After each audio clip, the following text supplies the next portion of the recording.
Now, before we dive into programming itself, I'd like to quickly talk about what kind of programming language Kotlin actually is and why you should be one of the first people to really learn it.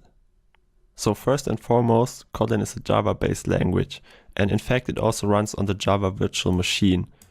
And what that does for us is it lets our applications run on every operating system out there, which is also one of the main advantages of Java. So every application we're going to write is easily portable to every operating system out there. And you can also see that we can use Kotlin to write Android applications, which has to do with the fact that Kotlin and Java go really well together. So that's what they mean by 100% interoperable. And specifically, we can also use Kotlin to write web applications. But of course, as with any other modern programming language, we can basically write any application we like. It basically just depends on how good a developer we are. Now, why did I say you should be one of the first people to actually learn Kotlin?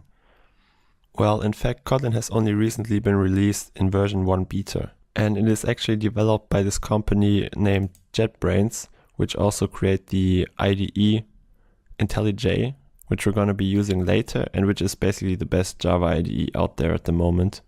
And what that means is that you have great tool support for Kotlin, and also that there's a big company behind it, so it's actually really reliable, and it's not going to just disappear tomorrow, which is actually a concern with some of the other newer programming languages. So later we're also going to download this IDE, and in fact this is also the IDE which is used by Google for the Android development. So it's going to be fun using it. Now let's get back to Kotlin itself. Now, as I said, Kotlin is based on Java, and one of its main advantages is that you can use the whole Java library right inside your Kotlin code. And you could also integrate Kotlin into any existing Java projects you may have. In fact, JetBrains even has a converter that just converts your Java files to equivalent Kotlin files, and also the other way around. So there's really low risk involved in just testing out Kotlin in some of your existing Java projects you may have.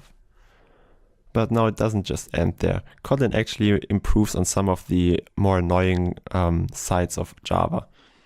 So first of all, it's more concise. In Java, you sometimes have to write lots of boilerplate code, which is not really contributing to your application, but just clutters your code.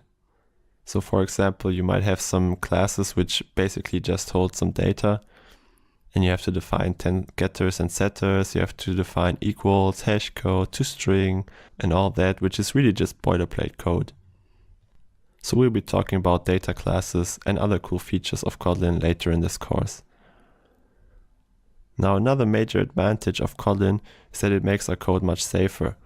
Most importantly, Kotlin does a really good job at avoiding null pointer exceptions completely, which, if you've been programming Java before, is a really big deal because that's the most frequently occurring type of exception. And of course, we're going to talk about null safety as well in this course. Now, I've already talked about the fact that we can also use Kotlin to write Android applications or web applications, and that it is completely interoperable with Java, so that we can just use all the existing Java libraries right from within our Kotlin code. And just to give you an idea of what the code looks like, you can actually look at it here on their website. And if you've never done any programming before and you don't really know what's going on here, don't worry. We're going to talk about all the language constructs you have to know, and you'll be able to read code like this easily, and also write it yourself, of course. Now, to give you a broad picture, if you've done some programming before, Kotlin is an object-oriented language, just like Java is. So we're also going to talk about object orientation in this course, which is one of the most important things you have to know for software development today. But Kotlin also provides lots of functional concepts we're going to talk about, like map and filter functions, first-order functions, and those kinds of concepts. So yeah, this was just a broad overview of what you're going to learn in this course. And there's one last thing I'd like to mention, and that is, as I've told you, Kotlin has only recently been released in its version 1.0 beta. So some of the language constructs and concepts are still subject to change.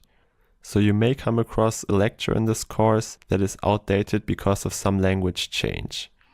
And if that is the case, please let me know in the discussions right away, and I will update the lecture.